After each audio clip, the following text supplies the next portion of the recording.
and foremost, good morning to all of you. And at the very outset, I'll thank Garden City University management, in absentia Chancellor, Mr. Joseph, for having invited me, I think for the third time today, in the last 10 years. And twice in very quick succession on something, what was a knowledge transfer last year. And this time that has graduated into Industrial Revolution 4.0 or whatever you'll call it, we'll decipher in the 30-40 minutes, we will realize that what it is. It is Industry 4.0, I4 or Industrial Revolution 4.0, whatever it might be. So first and foremost, very, very sincere thanks for having invited me here. It's my privilege and my honor to be here to address, I think, mostly a group of students and some faculty members peppered in. Protestants have taught me in Sacred Heart School, St. Xavier School and St. Stephen's College in Delhi. And after that, for the last 29 years, Government of India has paid for me. So I'm a product of the system, and I think I'm a part of, whatever you have invested in the public exchequer. So it's my bounden duty at this age and stage in life to give back to the society whatever I can. And I feel and I presume, I think the biggest service which you can do, and I don't call it a social service, the biggest service which you can do is to impart knowledge more in areas where there is complete vacuum. The areas which I talk about, neither the industry is there nor the consultancy, and don't take me wrong, even the academia and the research fraternity is not chipping in for whatever reasons. So besides addressing my organizers, it has been my privilege to have with me Mrs. Rima Jacob, Regional Head, Nokia Siemens. I've just interacted, one or two short interactions, but she seems to be a very pleasant professional. Then Mr. Krishna Chaitanya Ayangiri, Global Programs Manager, Google Cloud for startups. I have a very deep connect with Google, not that I've worked in Google. My son is working for Google in London as of now. He joined only on the 4th of March, so I have some connect with Google. So now we'll get on to for whatever I've come here. And it is Industry 4.0. What is Industry 4.0? Can anybody tell me? It will be an interactive session. So it's not that you will keep testing me, I'll also test you.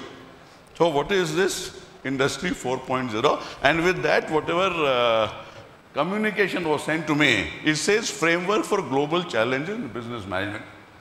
I'm challenging both. I'm challenging the topic and I'm also challenging the description which is given there. Correct. What does it mean? And faculty members can come to the rescue of the students. So they have the privilege and the discretion to come to the rescue. What does it mean? Any idea? You're spending the whole day. I'll push off in 20 minutes time. What does it actually mean? What is I4? No idea. So whatever the publicity material was created by some outside agents, outsourced, some good language. What is it?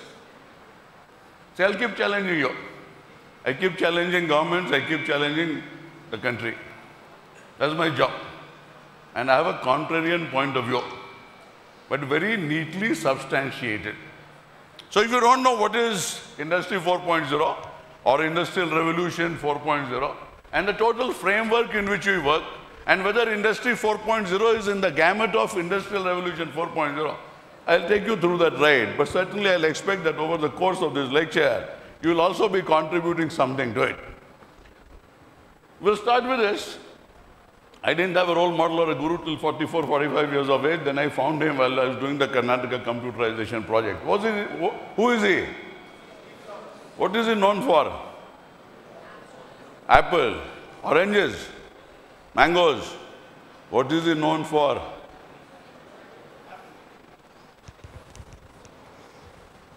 He is supposed to be the biggest and the best innovator the world has ever seen. He did not discover anything. He did not invent anything. Nonetheless, he gave you products which no inventor or no discoverer has ever given you. He is a man who believed in simplicity. It's not a simplicity which you find out of ignorant people. A simplicity which emanates out of filtering complexity of every kind and then giving you simple solutions like the button which you have on the iPhone. Correct. Simplicity in most complex scenario of today is the most difficult thing to achieve. But having achieved that, you can move mountains. And the second thing, which is extremely fascinating, what is known as the distorted reality field. So what you see and what he saw was radically different. His reality field, they said, was distorted, but by the time he died, his distorted reality field was reality, and your reality became completely distorted. So that is how it is. And to give you some connect, I am a history postgraduate from St. Stephen's College in Delhi. I have never gone to a business school. I have never gone to an engineering college, but I teach in nearly all the business schools and engineering colleges in India and abroad. Suffice to say, most of your degrees have slowly become a piece of paper. And as things go by, besides Industry Revolution 4.0, I would be addressing the faculty and the students also as to the situation where we are in. In this company called Booking.com, where my son worked for nearly 1 year, 8 months, they did not ask for his degree. He was given a job without asking for his degree, though he had one. And top 6, 7 coders of Booking.com, which is only a $65 billion company, and books nearly 1.5 million rooms every day, don't have a B.Tech degree. They don't have a B.Tech degree. I'm repeating you, they don't have a B.Tech degree. I don't have a B.Tech degree. I don't have an MBA. I have created an ERP solution, homegrown for the police department, which is only 2.5 million lines of coding on .NET 2.6 platform with 517 screens, 422 reports, running on my intranet on 1,607 locations, which is a combination of MPLS, VPN over broadband, internet lease line, aggregating into 156 Mbps into my own tier 2 data center, which runs on a private cloud. So this is my connect with technology, being a history postgraduate. And might be presently I'm one of the top technology evangelists in the country, because that is the only panacea, if done in the right way, for most of the issues which we are in. Correct? So what is, now you can tell me what is Industrial Revolution 4.0? Any idea? You have been talking about this technology, this process, this people, everything. What is it at the end of the day? What are solutions in today? Any idea? Is a product a solution? Is a product a solution? Product is a solution. Is a solution a product? Huh? Correct. So I'm asking, is one product a solution? A single product, can it be a solution? What are our requirements? The requirements are complex and humongous. So today, a product is not a solution. It might be for a very small thing, that you need a bulb, you need a light and you put a bulb. For most of the issues the world is facing, or the society is facing, or education is facing, a single product is not the solution, and solution is not a product. So we live in times where integration of technologies, of processes, of knowledge areas, of systems, of cultures, thought process, vision, innovation, everything is brought together to create a solution. To create a solution, that is what we are looking for, and unfortunately we still belong to a frame of mind where we want to buy things. Softwares are bought, it are not scaled either horizontally or vertically. So it's the fusion of technologies which is most important. And these are your cyber-physical systems, and all those technologies which I'm talking about are the technologies you have been enumerating for last couple of minutes. What is this? This is a lily pool. Correct. This is the 30th day of the lily pool. Anybody who will not talk, anybody who doesn't talk amongst the students and also the faculty and whosoever here, will carry home something worthwhile which might help the person for the rest of his life. Rest is your take. Correct. You have sufficient time You can keep talking, you can keep watching your mobile phones. Correct. What is a lily pool which is in 30th day of its existence. And it has grown up through the exponential manner, which means geometric progression. Correct.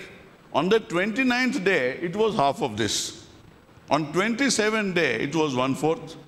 On the 26th day, it was 1/16, and then 1/32, and 1/64. So 5 days before the 30th day, while growing in an exponential manner, it was only 1/64th of this whole pond or pool or whatever you call it. So 6 days before the present stage, would you have realized that in 5 days or 6 days it will cover the whole pool? Would you have realized? In 1998, Kodak was controlling 85% of the photography market. 1998. In 2001, it got wiped out. By which product? Digital camera, which was invented by Kodak itself in 1975. That became the Kodak moment, unfortunately.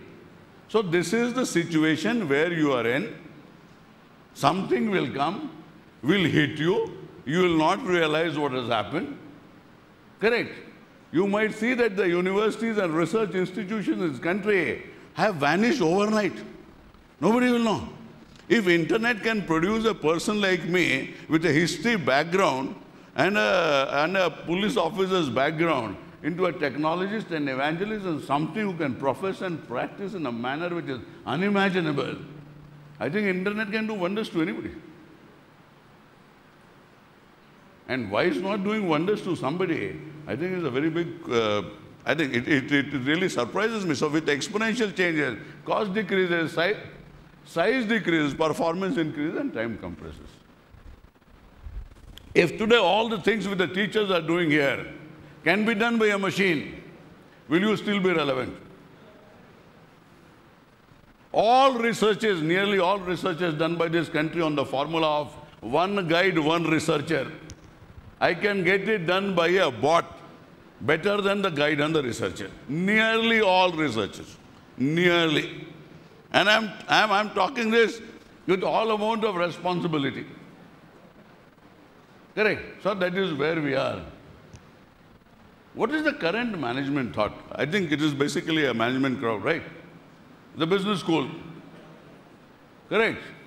What is the correct management thought on exponential technology, on Industry 4.0 or Industrial Revolution 4.0 as the case may be? What is it?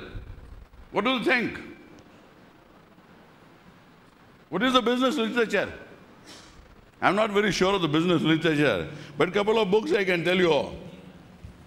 This is on automation. This speaks of a world 20 years down the line where there will be abundance. And this is by a Harvard professor called Mark Stegmark. He talks about Life 3.0. What does Life 3.0 mean? What is Life 3.0? It says Life 1.0, where the hardware and the software is decided there. And you have animals and things of that nature. Life 2.0 is human beings. When the hardware is predestined, preordained, but software we create by our culture, by learning and all sorts of things. And Life 3.0 would be the life of the machine, where the hardware, software and replication all belongs to the machine. That is the technological age, and we will not be there. The way we are progressing is very difficult. So this is where we go. Growth of technology, what has been our response? See what happens if we don't respond. There's somebody from the Silicon Valley who will come and respond. And when he responds, you have no idea. See, I don't know. The problem with the Indian population is that they don't experience anything. They're in so much of haste, they don't know what they're doing. And their mind is completely tied to all sorts of stuff, whether it's mother-in-law or whether it's WhatsApp. As the case may be, but it's certainly not tied to work. And it's not tied to where you are at that particular point in time. I will leave this place in 15 minutes time, but for those 15 minutes, I am right here and nowhere else. Last time I was here only for 25 minutes. I'll give you every single candid detail of whatever transpired in those 25 minutes. So if you are not aware of where you are and what you are doing, there is no purpose, absolutely no purpose in what you are doing, and it will be better that you don't do. At least the country will know, the society will know, the family will know, your parents will know that you are not doing anything. Otherwise, we get a feeling that you are doing great things, and actually nothing is happening. So that we don't have a response. We literally don't have a response to anything. We are bystanders. Because everybody feels he or she is overqualified, overworked, and less paid. Now with this psyche, when you talk of corporate employees, and most of you will become corporate employees in a couple of years, so what is the thought process? I work hard for 5 days, and I enjoy harder for the next 2 days. There is no Bill Gates, there is no Richard Branson, there is no Christy Joseph. There is nobody who has been an entrepreneur, who has been a worker, who has been a researcher, who has been anything, a leader, a politician, or a reasonable bureaucrat, who can ever say that these 2 days I will not do anything, whatever come may. I'm on a holiday, something will come from somewhere. So you want everything in the world. You want to enjoy the connectedness, hyper-connectedness of the modern day, digitally enabled, server-driven, data center-driven, everything you want. Correct? But when it comes to job, when you come to study, no thank you. Close your WhatsApp for 2 days, every Saturday and every Sunday. And then you deserve that holiday. Otherwise, you don't deserve that holiday, because you are wasting time of your family, of your children, of your education, and wherever you are positioned in life. What is your attention span? Tell me your attention span. With technology, with information, everything there, your attention span should have changed. There is no attention span. If I am holding this audience in the manner I am, it's only because of my capability, not the capability of the audience. Let me tell you very clearly. And you'll see through the day what they do to the audience. You'll see through the day what they do to the speakers and what they do to the teachers and faculty members on a regular basis. Discipline will not get you knowledge. Discipline should be there. Nobody is denying that. But just because you feel that a corporate employee punches at 9 o'clock and again punches at 6 in the evening, he will become a Larry Page or Sergey Brin, that is not going to happen. If you feel that your child goes to school and comes back on time, has got perfect attendance, 100%, which does not mean if a bureaucrat enters his office at 9 o'clock, leaves at 6 o'clock, does not mean that the country is developing. All these things are completely nonsensical, and it does not work out. The only thing is your deliverables and nothing else. My son used to tell me, why do you have to check every time? You don't have trust in me. I said, the only trust I have in you is your mark sheet. So as long as I keep getting the mark sheet proper, that is the trust. So all this emotional drama, it does not work. The parents do emotional drama on children, children do it on somebody else, teachers do something else, somebody does something else. Or ladies will say, we have so much of sentiments, emotions, we have done so much for the family, so much for the children, nothing is being shown. And 99%, I keep challenging the women, at least in the schooling system, not in college and other, where I say that as a mother you are different, and as a school teacher you are different. Why?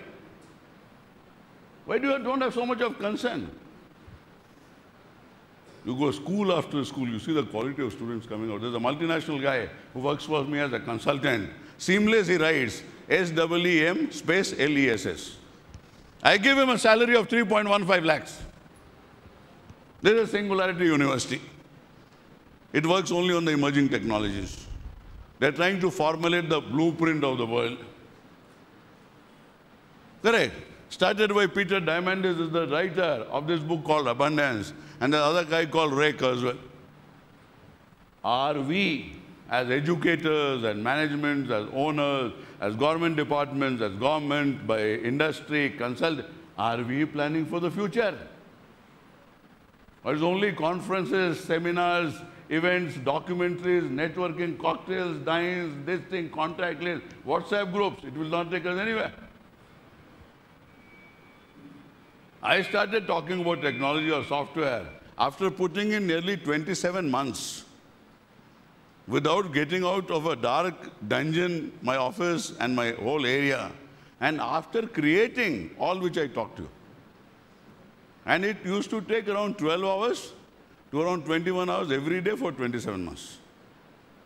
And there was no guarantee that this will happen. See, the beauty of working is when you don't know whether the result will happen or not. And more so, there is a feeling that it will not happen because that result has never happened.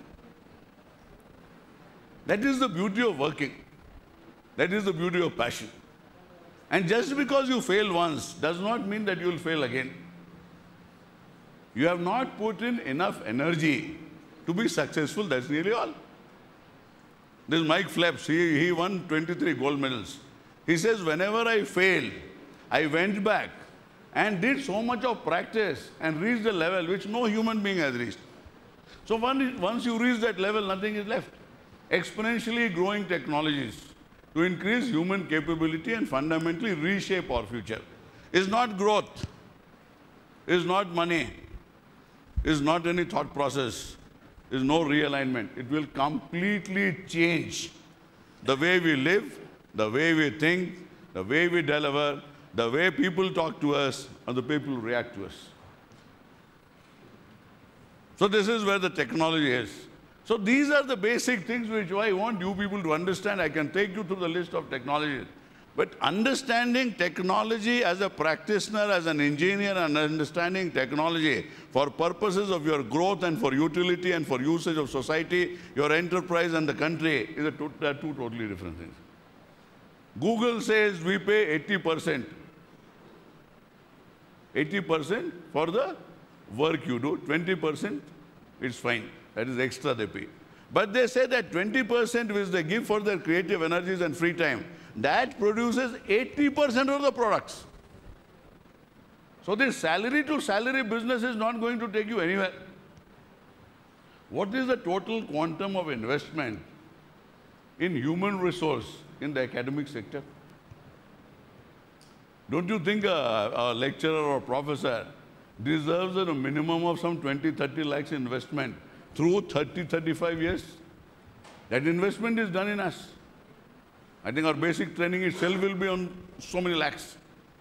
It will be certainly more than the highest paid MBA in the country. Might be double of the highest paid MBA in the country. That is what the training it costs to create an IAS officer or an IPS officer.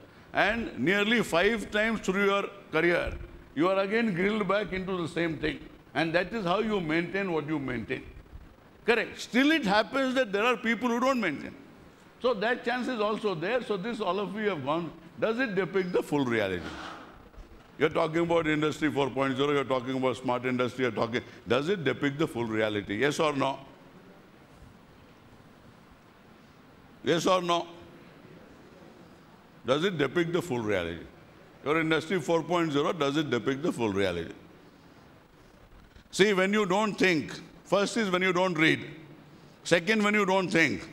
Third, when you don't have an opinion. There is no need to come to school, college, or go to your industry or factory and take the salary. There's absolutely no need. First thing, when the child is brought to a pre-nursery school also, reading, writing, and speaking. Correct. These 3 things, 99% of Indians don't learn in all their life. You might be positioned anywhere. That is immaterial. You ask anybody to write. The bugger is not ready to write. Today also, I have 100 people working with me in my office. I'm the only person who writes. Rest of them copy. Couple of them, they copy very well. Couple of them, they copy badly. So people who copy well, I have all the credit for them. And there are lots of times, because I do so much of original writing, that they copy mine. But if somebody copies correctly, I compliment. If somebody doesn't copy correctly, then I do whatever I feel like. It does not depict the full reality.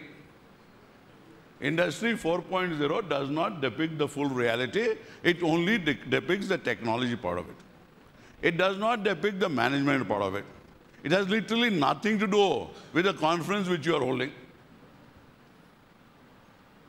It's just a framework you are talking about. That framework is documented by organizations like Bosch and a couple of other German companies and put on the Wikipedia, from where I also copied and you also copied.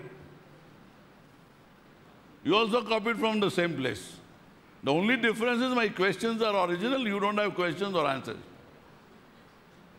It's a challenge. It's a challenge. I'll come here again.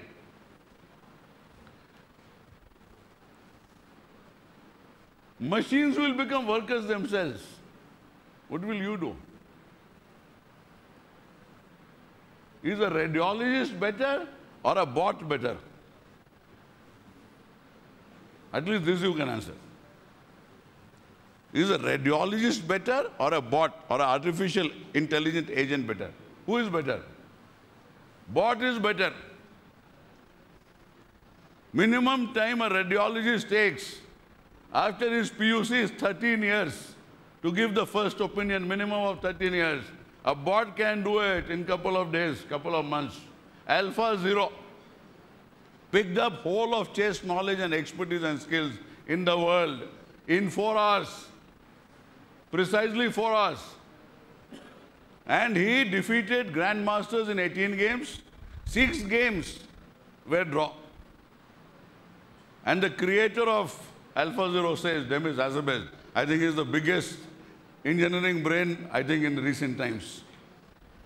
He says that this bot did not play like a machine and it did not play like a human being. It played like an alien. So it developed an intelligence of its own. And if you know, Facebook had gone some experiment on artificial intelligence which went wrong. And they had to close down the machines. So machines are already finding human beings to be slightly on the foolish side. Already. That story has started.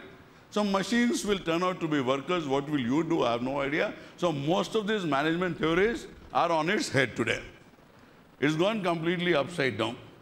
So that is how the story goes, is artificial intelligence, which is the main driver of this whole economy, this whole technological process. And this goes on. Now if I tell that Garden City College,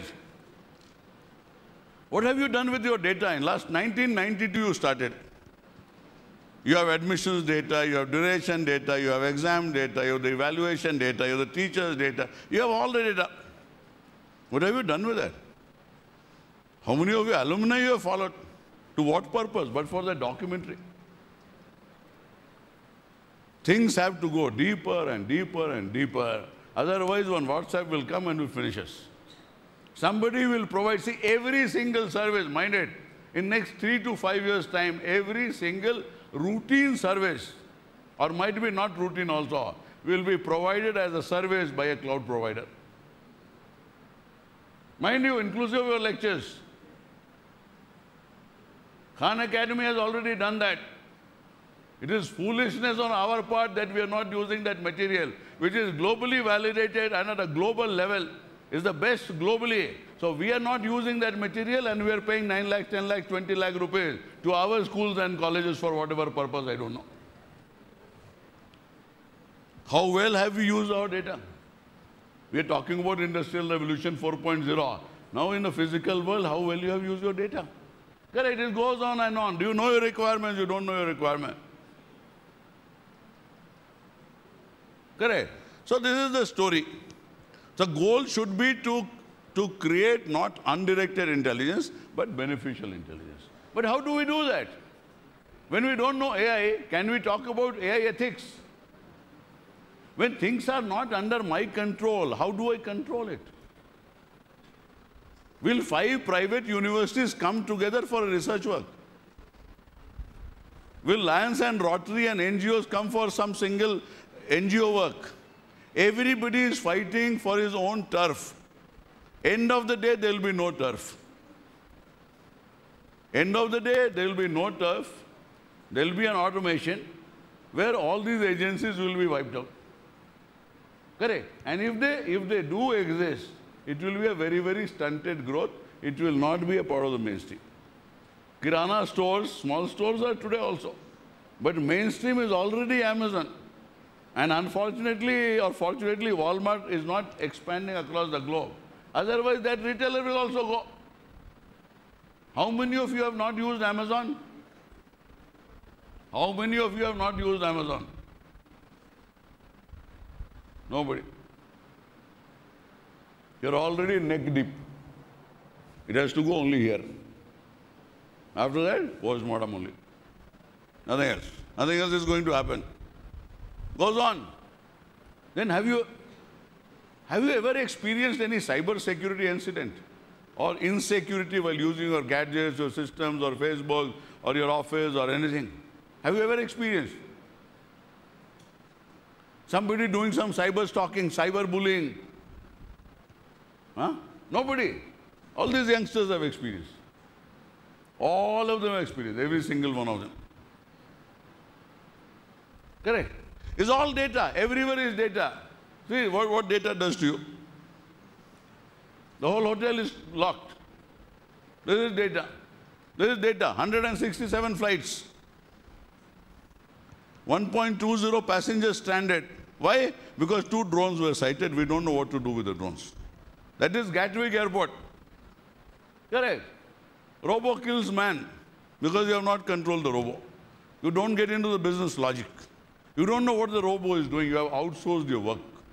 Robo does not believe in that nature of outsourcing. Robo believes in very intelligent, methodical, and very detailed with the SOP, business logic, outsourcing. They are not like that one Lingappa company gives to another Lingappa company and both of them share the money. Robo does not believe in that. It will not take any money and it will not give any money. And if you try playing around with the professional stuff of a robo, this is what the fate you will meet. And you cannot book him also for a murder case. So this is how the story is. There is a nuclear enrichment plant in Iran. These are buffered systems. Somebody leaves a pen drive. If I leave a pen drive, what will you do? Well, let's see what Sanjay Shah has in his pen drive. And as you put in your laptop or in your PC, your system gets infected. Some scientists did it.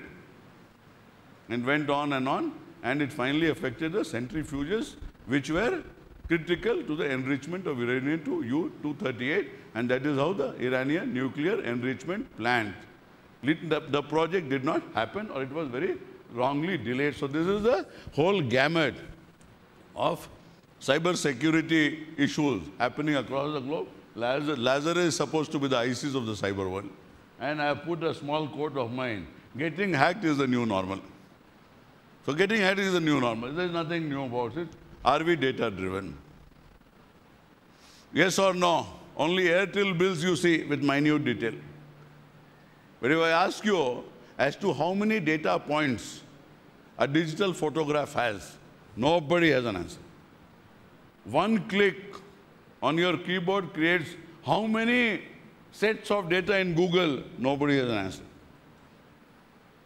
A phone which was shut down or shut off or whatever you call it, shut, and a phone where the SIM card was taken away, both these phones were taken on a ride of 11 miles in Washington. And all of us will believe that these phones are not working, nothing is there. After that 16-mile tour, both these phones were activated by putting a SIM and switching on the power. 132 activities were reported to Google within 5 minutes. So this is where we are. So you guys feel there is no purpose of data, there is no need of data, you're not data-driven, and all these companies are throwing your data right there on your face. That is why no IT company calls you a consumer, they call you a user because you are a drug addict. Because what secretes out of you, you don't know. It is a chemical called dopamine. And that is secreted only when you do gambling, smoking, drinking, and things of that nature. So this is where you have reached. It has become a huge challenge today to get people out of social media addiction. And there is something running in Niemann's. It's known as a shut cleaning. So it goes on, and what we do with data, what we do with data is technology. We don't do information out of data. We do with data is technology. I'll take you through because I'll have to leave. So this is what data does. Live, work, think. What is the size of the data? From where do you get it? What is the variety of the data? You don't think about any of these things. You have some management book written in 1990s, you're reading the same management book. Those management books have no value. You read about Richard Branson, you read about Steve Jobs, you read about Elon Musk, you read about lots and lots of other people who are changed. You read about Demis Hassabis. I think only if you know what Demis Hassabis has done in the last 9 years, that you will change your whole perspective of life. And as we are talking about artificial intelligence, Demis Hassabis is the demigod of artificial intelligence in the world today. He created a company called DeepMind in 2010. It was bought over by Google in 2014 for $500 million. He runs his company from London. He had great epic movements in artificial intelligence by way of AlphaGo and AlphaZero. This guy, you talk about picking up a management degree and outshining everybody in this world. This guy is a world-class coder, he's a world-class chess player, he's a very good Go player, and he has a neuroscience doctorate. And all this combined, he creates and runs artificial intelligence. So the story is that whatever skills you have picked up in your 20, 30, 18 years of your life, do you have the capability to put all those skills together and create something for yourself, something for a society or enterprise or whatever? I have skills. I'm a history postgraduate. I've been trained into lots of liberal arts and social sciences, inclusive of public administration law. I picked up technology management and things of that nature, and all combine and deliver what I deliver. So this is where the data is coming from. I'll rush it fast. By changing the amount, we change the essence because we don't believe in the causality of it. We're not getting into causes, we are getting into patterns, and patterns means predictions or causation to correlation is the story of the game. And finally, what we are, it is the biggest asset, this is where we are. This whole country is sitting on a data tomb. So basically, you're in a graveyard. Correct? So this goes on.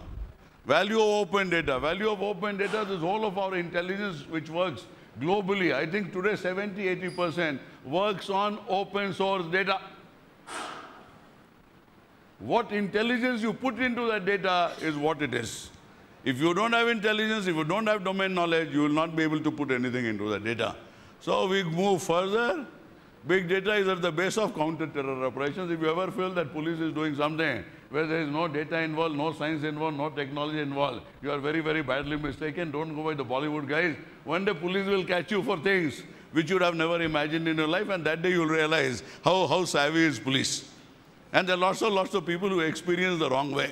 Either they are doing money laundering or they are doing summoning on WhatsApp, whatever they have been doing.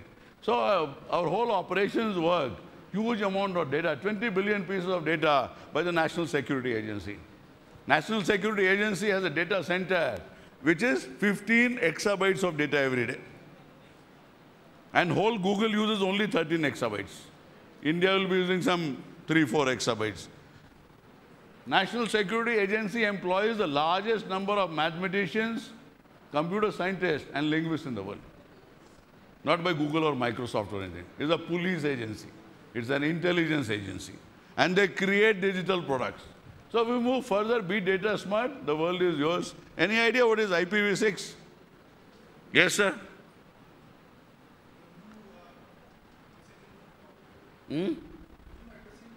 Yes, new addressing protocol. Now the present protocol, IPv4, takes care of how many gadgets? You're talking about Internet of Things. A basic question I'm asking about Internet of Things. As per the present protocol, Internet Protocol version 4, how much of gadgets, what is the number of gadgets which can be connected with it? Any idea? You talk of 20 billion, you talk of 1 trillion. Where is the back-end capability? Max we can go 4.3 million. IPv6 was created in 1993. We have not been able to use even 3% of IPv6. Where do we do? What do we do? Somebody asked me a question the other day, the International Conference on Counter-Terrorism by the National Security Guard, the same agency which was there in 2611. So somebody asked me, now if you get into quantum computing, then there will be no security. I said IPv6 is there. We can do packet level monitoring and filtering. That is the capability of IPv6. So anyway, it goes on 5G. It will be 100 times better. You can literally be able to do anything. It will be a bandwidth, which will basically be a magic. It goes on, so this is a blockchain. You know blockchain, what is blockchain? No idea? Yes or no? You cannot do any management without technology, let me tell you with all amount of sincerity and clarity. Literally, you can't do anything in the world today without technology. Even running your own kitchen. Very simple. So if you don't know technology, you can do a rethink. Blockchain is something which we call as the Internet of Value. Till today, we have been on the Internet of Information. There is Internet of Value. Literally, any transaction can be done on this. And there is an issue of what we call as a double counting in accounting. So that has been taken care. These are the couple of projects going on. And a small country called Estonia, 1.3 million people, has 3,000 government services on the Internet. You can become a citizen of Estonia from 123 countries. You can open a company and operate in Estonia from 123 countries without going to Estonia even once. This is the cyber security part of the same product, and it goes on and on and on. And Dubai is going blockchain this year, by the end of this year. So that is what I call. So this is happening in lots of the part of the world. The government in blockchain, blockchain is government, and this will be the way forward for most of us. So data is the new oil and AI is the new electricity. All of your Internet 4.0 is primarily AI, and AI.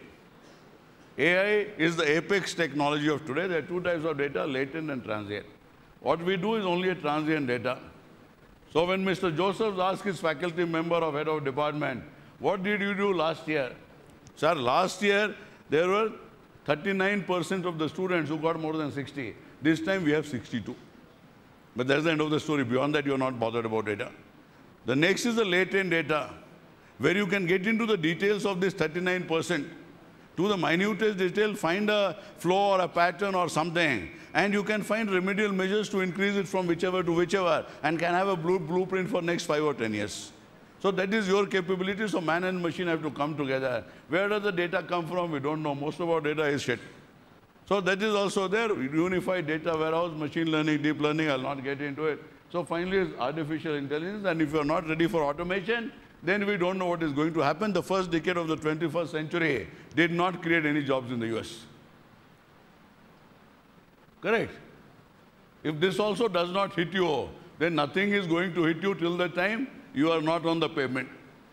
So that is the story. No job creation, jobs on the chopping block. Radiologist is gone. Lawyers, 70–60% will go. Watson will take them away. There are no accountants required, no auditors required. Most of the drivers are already, they will go on the road, at least in the developed countries. So it's going on and on and on, and skills of the future, because you don't know how to read, you don't know how to write, you don't know how to communicate, you cannot innovate, you don't have creativity, you are not ready to slog for 15–20 years to prove yourself, you don't want to be expert in large number of technologies, because most of the techies in India say, this is my area. If that is your area, and area falls flat, if we don't need Excel tomorrow, and there are 5 lakh people practicing Excel in India, they can decide for themselves.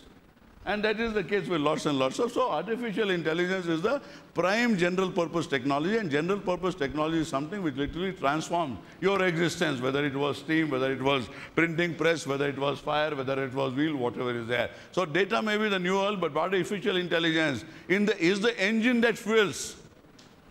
So it goes on. Even for a railway signaling, it is of use. And every single thing in days to come will work on preventive forensics, which you call audit, you call logic, you call pattern. That gadget will tell you that I'm not well. You don't have to go to an expert. That gadget itself will tell you that, okay, this time has passed, my performance this is much. Say, you take a refrigerator, because that's the one thing which all of us understand. So the lower chamber should have, say, how many degrees, madam? 18 degrees or something. And the reading will give you a communication, machine will give you a communication, which will say for last 7 days, my maximum temperature was 13 and minimum temperature was 11. So something has gone wrong. Same way the freezer will tell you. So machine will take care. Everything will be inbuilt. When there is any disarray from that routine stuff, it will report to you. So it goes on. AI is at the world stage. And China is leading it because they have the best of the databases, and everything is controlled by the government. So there is no issue of using or not using it, as in the case of US and lots of other countries. Solve intelligence, use it to make world a better place.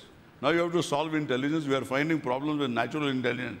What we will solve, we have no idea. Becoming proficient in AI is a survival issue. AI is the apex technology of the information age. And this is the technology which is there to stay for precisely 3 reasons.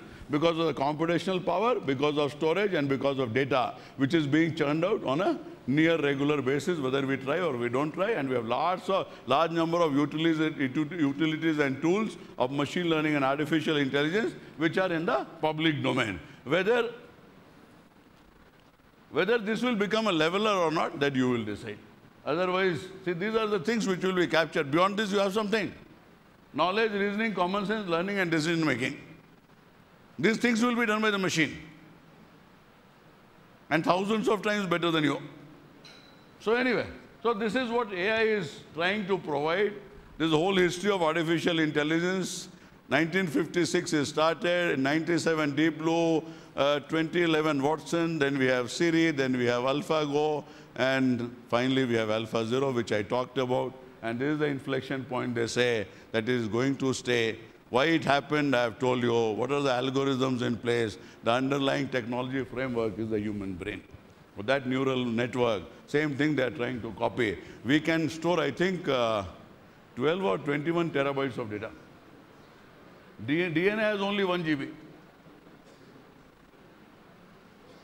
You don't know how big a machine you are, and you feel, okay, I have done my homework or I have taken my exam, only that much my brain can take. So nothing great can be said about what is the future of Indian professional education we have been talking about all throughout the lecture. I think you'll have some idea, some thought as to where it is going, what purpose it is serving, what you can do it for, do for it. Educators' vision, I think, is the most important. If they do, if they plan to, I think their vision has to be there. So no longer management, law, governance would dictate technology. It has to be the other way around. Management models would have to necessarily align to emerging technologies to crack the new age businesses. So this is the order of the day. The government cannot dictate this technology will come. Business enterprises cannot do. Technologies will come. They will disrupt. They will get into the exponential mode. Whosoever has the capability to tap, they will become successful businesses. By 2024, 2/3 of the businesses which will rule the world are either not born or they are so small that we don't recognize them. 2/3 of the companies. Only 6 years down the line, they will rule the world. Understanding technology is the only answer. Finding your own solution is the key. Thank you.